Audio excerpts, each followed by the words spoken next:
Sebelum menonton, saya sarankan anda berguru sebelum mendalami ilmu ataupun pengetahuan tentang topik ini. Belajar tanpa guru adalah seperti belajar bergurukan syaitan. Mudah-mudahan kita semua akan terselamat dari tipu daya iblis dan syaitan. Kita mulakan. Apa itu kasyaf? Di dalam video kali ini, saya akan menceritakan topik kasyaf berdasarkan pengetahuan serta sumber rujukan yang akan saya sertakan link di bawah. Oh ya, sebelum itu, jangan lupa subscribe, like, komen and share. Saya menyarankan anda semua menonton sehingga selesai bagi mengelakkan sebarang kekeliruan. Kasyaf dalam bahasa mudahnya ialah kebolehan melihat atau mengetahui sesuatu perkara gaib. Gaib adalah sesuatu perkara yang tidak dapat dilihat oleh mata kasar. Kita mulakan dengan definisi dan takrif kasyaf. Sumber dari laman rasmi Pejabat Mufti Wilayah Persekutuan. Perkataan kasyaf adalah dari bahasa Arab.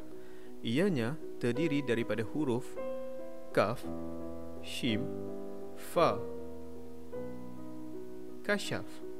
Ibnu Manzur berkata, kasyaf didefinisikan sebagai kamu mengangkat daripada sesuatu apa yang menutupinya atau melindunginya.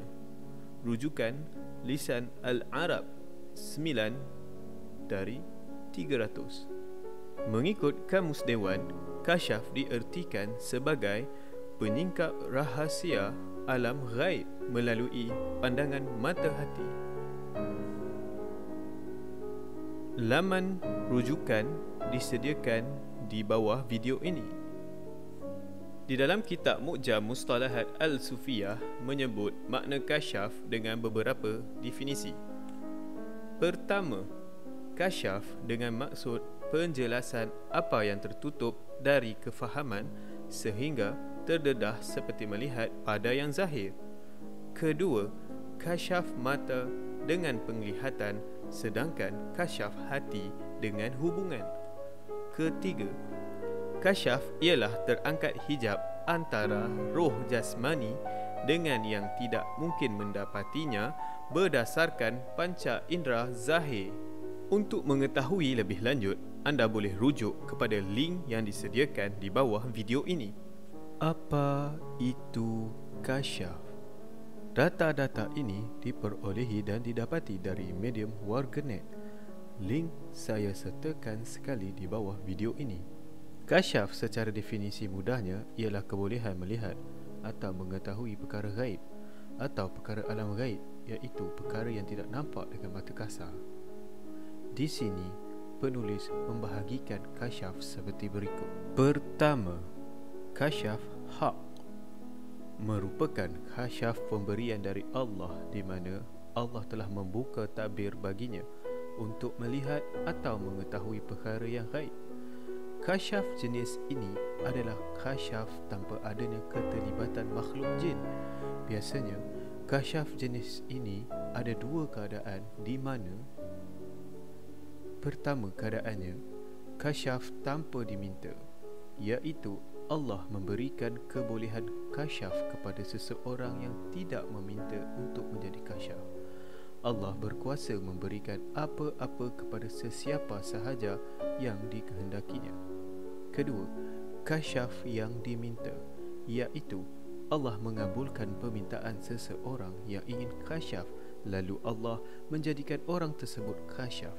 Kebiasaannya, para mukasyafah, yakni orang-orang yang kasyaf di jalan ini telah melalui riadah-riadah kerohanian yang telah diijazahkan oleh guru mereka melalui jalan tarekat atau tasawuf.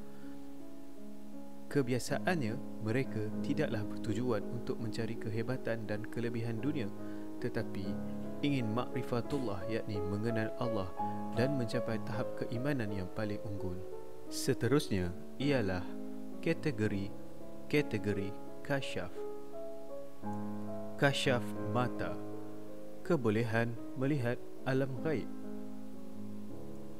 Kasyaf telinga, kebolehan mendengar alam gaib.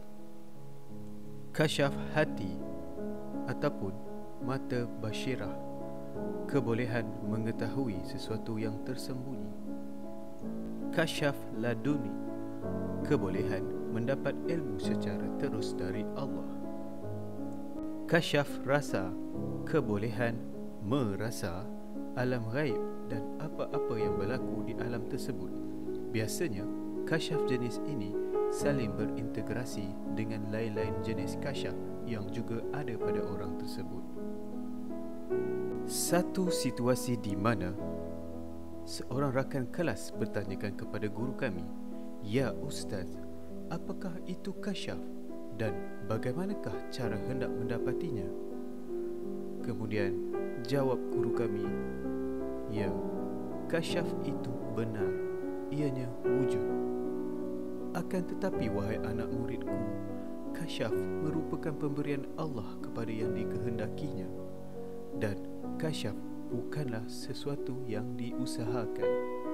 Jika datang kepadamu seseorang yang mengakui akan kehebatan kasyafnya, maka kalian harus berwaspada padanya.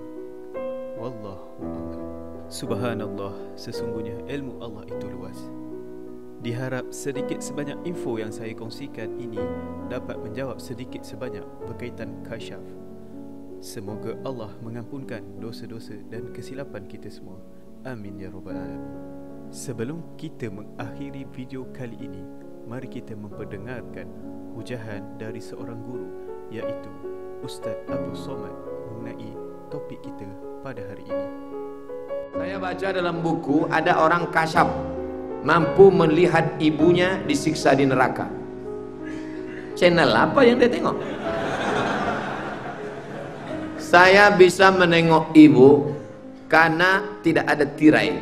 Kalau ada tirai maka tertutup. Ketika tirai dibuka, bahasa Arabnya kasyaf. Tirai terbuka. Dalam ilmu tasawuf, orang sangat zikir dalam, maka tersingkaplah hijab tirai, maka dibukakan Allah. Tapi ingat, ada auliaur rahman, ada auliaus syaitan. Ada wali Allah, ada wali setan. Datanglah ibu-ibu bawa tasbih kayu menjumpai saya. "Ustaz Somad, tadi saya ikut pengajian Ustaz, cuman mau tanya depan orang banyak enggak enak. Saya mau 4 mata sama Ustaz." Kata saya, 3 mata pun bisa. Apa namanya?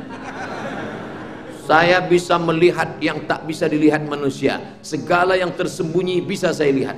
Hai, gawat ini. Semua tamu yang mau datang bisa aku tengok. Ada mobil di balik bukit, saya tahu. Apa yang ada di balik dinding bisa saya lihat. Ibu jujur ya? Ya. Jujur, ya. Setelah bisa nengok-nengok, lihat-lihat, makin ingat Allah apa makin lalai? Saya makin lalai Pak Ustaz. Ini setan punya kerja. Cara ngilangkannya gimana? Ruqyah. Di ruqyah, setan sudah masuk kepalanya, dibukakan setan hijab-hijab itu, nampak setan iblis. Idza ra'aitar rajul, kalau kau lihat ada orang yatiru fil hawa, bisa terbang di atas awan. Itu awan. Terbang di atas awan. Yamshi 'alal ma, berjalan di atas air. La taghtar, jangan kau tertipu, karena setan pun bisa melakukan itu. Tapi pandanglah pada istiqamahnya mengikut syariat Muhammad sallallahu alaihi wasallam. Al-haqiqatu bila syari'atin batilah. Yang mengaku-ngaku hakikat tanpa syariat maka batil, karena Muhammad sallallahu alaihi wasallam tak pernah meninggalkan syariat. Terima kasih kerana menonton.